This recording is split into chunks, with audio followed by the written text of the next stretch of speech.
حکوومەتی ئیمارات بۆ گەیشتن بە ئاسایشی خۆراک لەسەر ڕووبەری 130,000 متر چوارگۆشە کێڵگەیەکی ستونی دروست کردووە. پرۆژەکە بە جۆرێک دروستکراوە کە بەرهەمە کشتوکاڵیەکان لەسەر ڕووبەری لاکێشەیی یەک لەسەر یەک دانراون و بە شێوەی ستونی بەرز بوونەتەوە و لە نێو ئەو ڕووبەرە لاکێشەیەدا بەروبوومەکان چێنراون.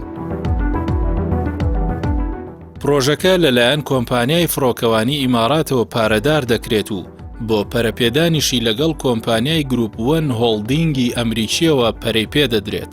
پرۆژەکە بەوە لە کێڵگە ئاسایەکانی دیکە جیا دەکرێتەوە کە ئەم شێوازی کشتوکاڵکردنە بە ڕێژەی لە 95% کەمتر پێویستی بە ئاو هەیە و ئەو ئاوەی کە بەکاردێت هەمووی سوودی لێوەردەگیرێت و هیچی بەفیڕۆ ناچێت.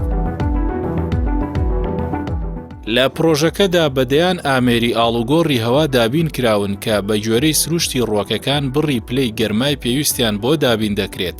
هەرچەندە پرۆژەکە پێویستی بە بڕێکی زۆر لە کارەبا هەیە بۆ فێنکردنەوە، بەڵام کەمبوونەوەی تێچووی دیکەی بەرەمێنان بوارێک بۆ دابینکردنی کارەباش دەڕەخسێنێت و لە هەندێک باریشدا بۆ ئەوەی بەروبوومەکان زووتر پێبگەن تیشکی دەستکرد بۆ کێڵگەکە ئامادە دەکرێت.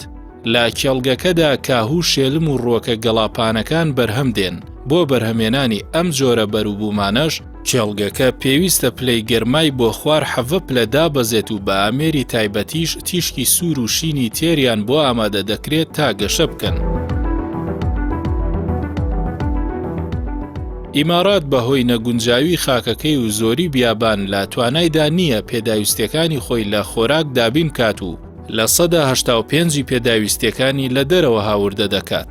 بەم شێوازی کشتوکاڵکردنە حکوومەتی ئیمارات توانیوێتی ڕۆژانە 300 تۆن سەوزە و خۆراک بەرهەم بێنێت کە پێشتر لە دەرەوە بۆ تێچوونێکی زیاتر هاوردەی دەکرد. جگە لەوەش هەلی کاری زۆری ڕەخساندووە. لە ساڵی 2019دا کۆی بەرهەمی شێوازی کشتوکاڵی ستونی ئیمارات 122,550 تۆن بووە.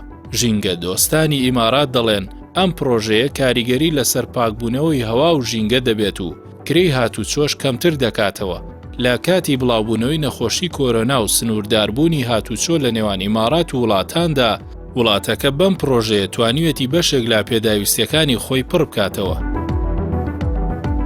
ئیمارات لە ڕێی ئەم جۆرە پرۆژانەوە توانیوێتی ببێتە یەکەم وڵاتی عەرەبی کە شێوازی کشتوکاڵی باوی سەردەم تێپەڕێنێت و بەنیازە زۆربەی بیابانەکانی بکاتە زەوی کشتوکاڵی و سوودیان لێوەربگرێت. تێچووی پرۆژەکە 40 ملیۆن دۆلارە بۆ سەرپێخستنی سوود لە دەیان جۆر تەکنیک و شێوازی تەکنەلۆژیای نوێ وەرگیراوە.